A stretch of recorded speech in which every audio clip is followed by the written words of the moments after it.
धर्म के पहले गुरु की कहानी। जो गुरु नानक देव ने छोड़ा था हिंदू धर्म। गुरु नानक देव की 10 अमृत बोली। 15वीं सदी का दौर था। भारत में 2 धर्मों का बोलबाला था, एक हिंदू और दूसरा इस्लाम।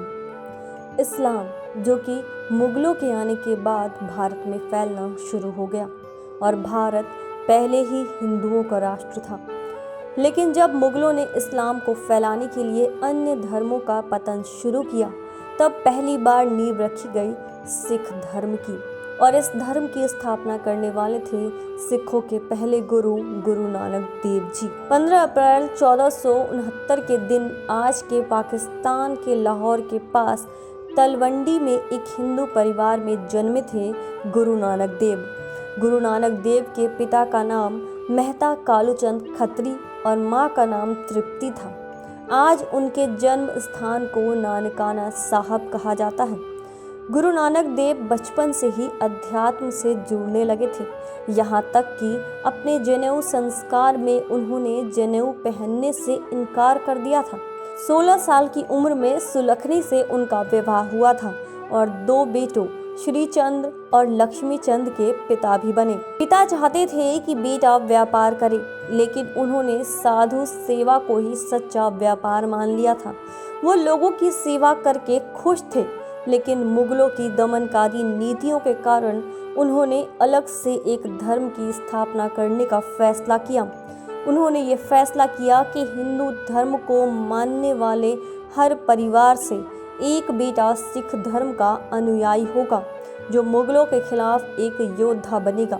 उन्होंने प्रेम, सेवा, परिश्रम, परोपकार और भाईचारे की दृढ़ नींव पर सिख धर्म की स्थापना की। भारतीय समाज में व्याप्त कुप्रथाओं, अंधविश्वासों, जर्जर रूढ़ियों और पाखंडों को दूर करने के लिए सिख धर्म की स्थापना की गई थी, जिसका प्रचार खुद उन्होंने ही किया था।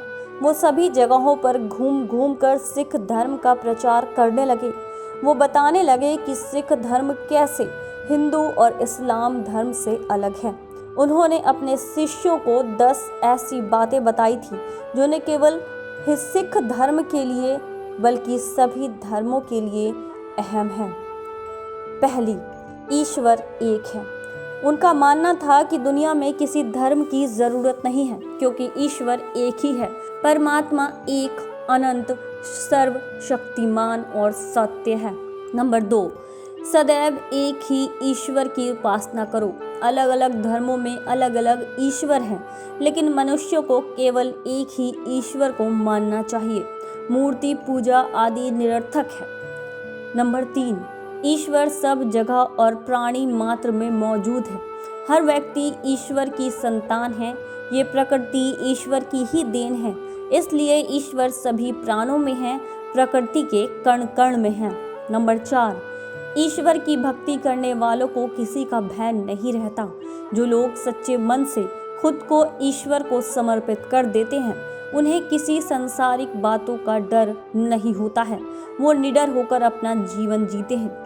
ईमानदारी से और मेहनत करके उदर पूर्ति करनी चाहिए।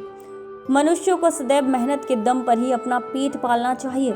बिना मेहनत के कमाए गए धन से खाने वाला खाना भी आपको नुकसान ही पहुंचाता है। नंबर 6, बुरा कार्य करने के बारे में ना सोचें और ना किसी को सताएं।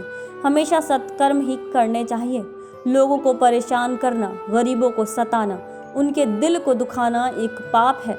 कोई भी ऐसा काम ना करे जिसके कारण किसी के मन से आपके लिए बद्दुआ निकले, क्योंकि बद्दुआ कभी खाली नहीं जाती। नंबर 7, सदैव प्रसन्न रहना चाहिए। ईश्वर से सदा अपने लिए क्षमा मांगनी चाहिए।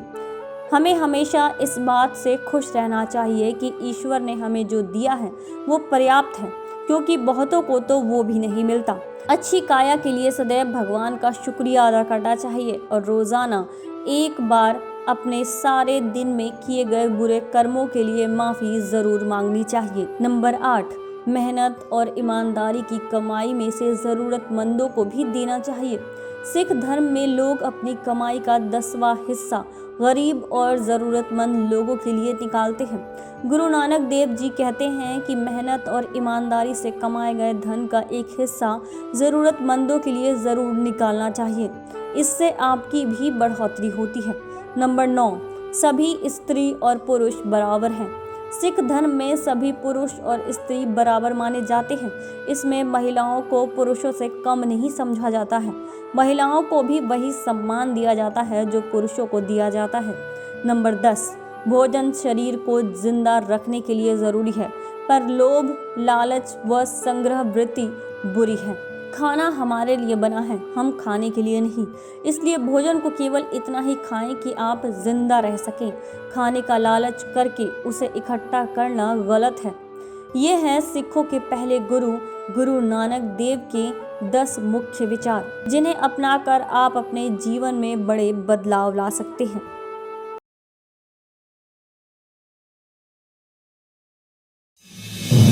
आप देख रहे हैं नेट्रिक न्यूज, साहस सच कहने का।